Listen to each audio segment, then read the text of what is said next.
Let's bring in our next guest, Stan Santos, Trans-Pacific Partnership. Stan, how's it going, bud? Thank you. Very good. Thank you. Tell me, I don't know about the Trans-Pacific Partnership. What is it? Well, it's like NAFTA on steroids. Some people say it's like I don't NAFTA know what on NAFTA steroids. is. Some people say it's in stealth mode right now because they're not going to break it out until they're ready to vote on it. It's a series of agreements, free trade agreements. NAFTA was North Atlantic Free Trade Agreement, which is credited with losing up to perhaps 1 million jobs in the United States over the last 20 years.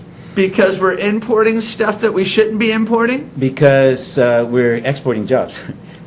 It's literally, they promised when they ushered in NAFTA that it would actually create up to 700,000 jobs was the promise of NAFTA. In the United States? In the United States. Okay. What we're trying to do is reach a formula where we have some kind of equilibrium or balance between what we buy from other countries and what we sell other countries, so we keep our economy a little healthier. You know what I think?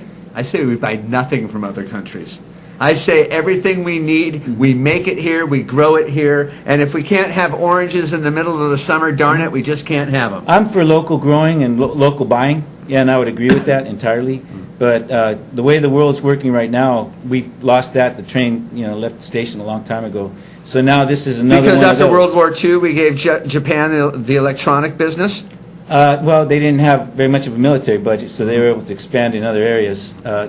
Unfortunately, on the other hand, we do most spending on military of any other country or a lot of other countries combined.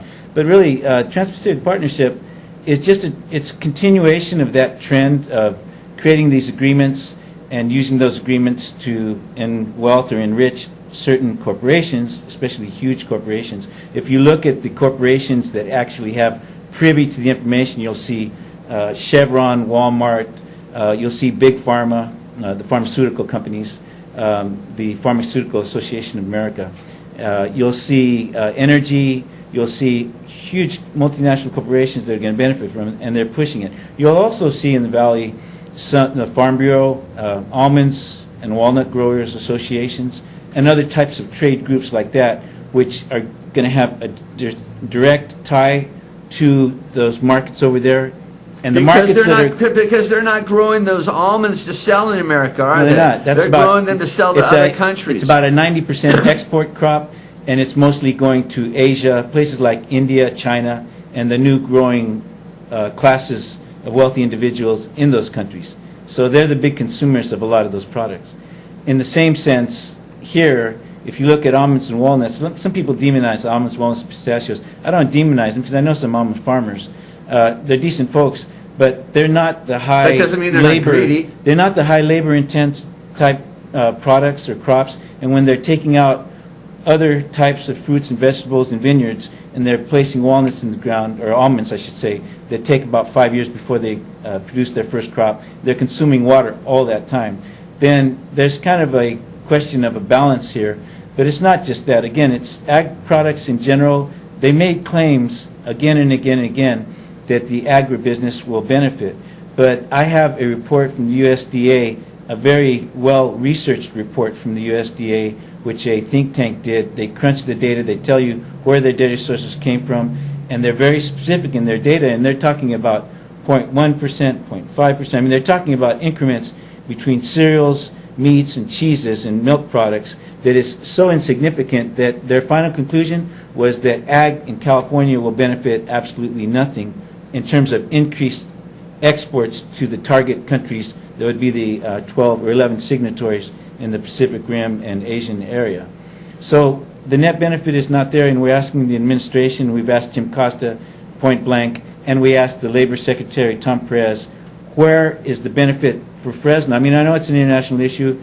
I like to get involved in all that stuff, but on this one, I'm trying to stay as focused as I can and as disciplined as I can. We're asking them, how is it going to benefit the Valley? How is it going to benefit Fresno County? We're in the poorest region of the country. Statistically, according to the census, we are in the poorest region of the country. I question some of these reports. Mm-hmm. That we're the least educated, that we're the poor. I question that. Well, median income. I think they're picking on the fat kid. Yeah.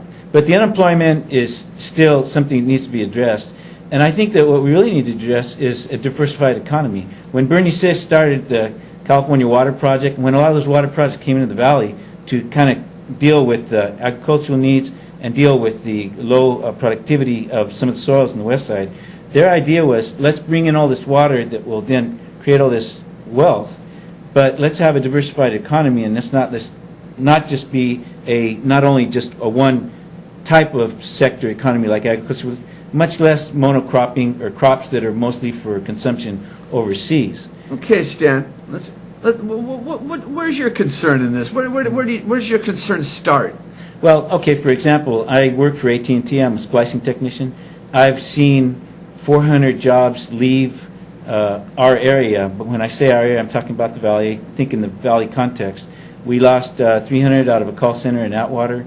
We lost 30 service reps out of Fresno call center, and we lost 60 out of to Bakersfield. where? India? We don't know where Is that they right? went, but the point is as long as there's call centers over there and you call AT&T or Verizon and you get a guy named Kenny in, I can't tell you where I'm at, and you give him your address, you live on Kenmore Drive, and he says, can you spell it? And I said, it's like the washing machine, and he can't spell it, then you know there's a problem. But didn't I just read Alorica, who works, don't they do customer service calls for Verizon? Yeah, I know. That they're We have hiring about 400 more people. Yeah, they're huge. They're huge. But you ask anybody that works at Alorica, and those are practically minimum wage jobs, and I know a large number of individuals who have gone there, and the churn, what they call the churn of people that start there and actually stay, is minimal. So what we're talking about, why can't we bring manufacturing jobs into the Valley? Why, we were in a discussion with Jim Costa a couple of days ago, and I said, How is Jim? Jim is doing great. He's back in D.C. right now. They're negotiating this thing. But I asked him, Jim, why are we so hung up on creating all this richness for the ag business? I mean, I understand that that's where the Valley came from. Well, why can't we have a diversified economy? And he said, like, this is not saying anything about Jim. It was a rhetorical answer. He said, well, we're not going to be the next Silicon Valley. And I thought about it. I thought, why can't we be the next Silicon Valley? Are our kids not smart enough to do that? Is there something in the water that hinders their intelligence? I think that if you take a kid from the Valley, from a rural community like Mendota or Fireball or Reedley or anywhere, and you give him the right exposure and you give him the right education, that kid can do everything any kid in Silicon Valley can do. But I worked for 3 years in Silicon Valley in telecommunications and optical fiber and data systems, and I saw the difference. And the difference is they've got an economy that encourages it. They get laptops into those kids' hands. They have a very good school system, and they have all the kind of structure in the economy that encourages that and puts the kid in the right direction. You know what they don't have? They don't have people standing in the way of business. That's what they don't have. Well, the big business there in the Silicon Valley high-tech and IT corporations, they pretty much get their run. But anyway, my point is, again, but what I'm saying, why can't we bring them here? Why can't we bring that type of business to the Valley? We should have, but that was many moons ago, and we didn't act when we should have. It's not too late. They're still bringing in H-1B visa people. They're trying to increase the number of people that come from India that come to the United States to write code. They still have, like I said, call centers, but they're also, with the new environment that we have in technology, based on my experience splicing fiber and things like that, is we have a real-time instant connection to places around the world through those new platforms. And so as a result, anything can virtually be shipped except for the telephone poles that I have to climb. So they can actually do stuff in real time here. They can engineer, they can do database, they can develop IT types of applications.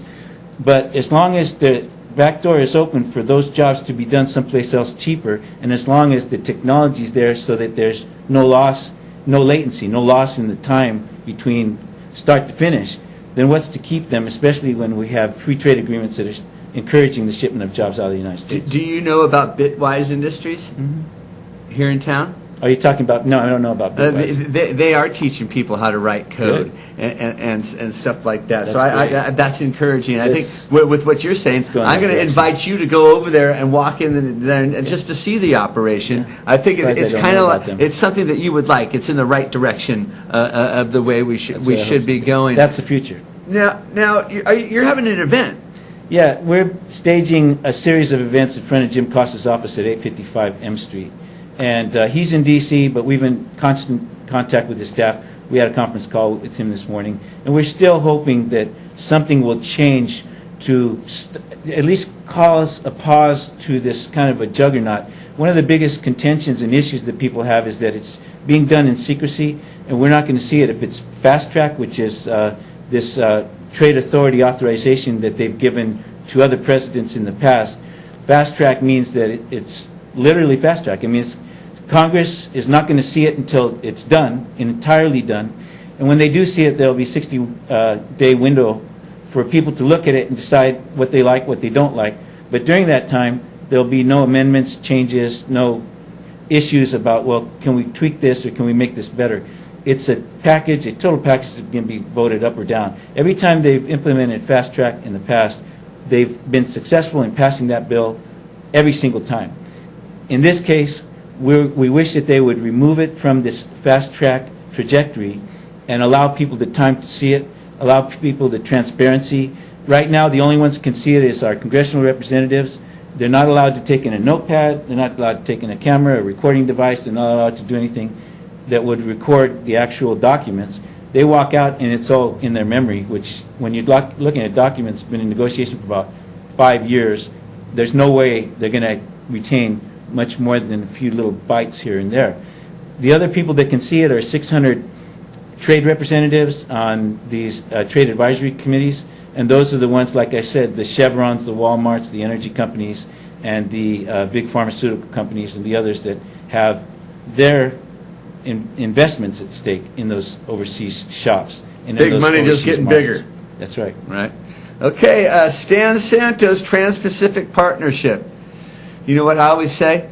People say, gosh, isn't your job hard? I said, when I sit down next to someone that has some knowledge and some passion about something, it makes my job really easy. You got a lot of that. Thank you. All right, Stan, nice talking with you. Appreciate your time. Hey, we're going to take a quick commercial break. We'll be right back on The Buzz.